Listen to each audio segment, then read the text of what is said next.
When you finish the last of something, let people know. Huwag mong iwanang empty ang lalagyan ng tubig, gatas, o ink sa opisina. Kapag naubos mo, sabihing ubos na o kaya palitan agad. Ito ang tunay na shared responsibility.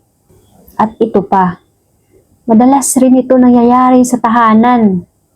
Yung inom ng tubig, tapos yung pitsil, hindi ibinabalik sa ref, hinahayaan lang na empty sa labas.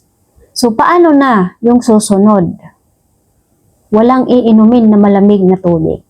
Sa bahay talaga, una nagsisimula yung mga konsiderasyon, yung mga unspoken rules ng buhay na hindi natututunan sa libro.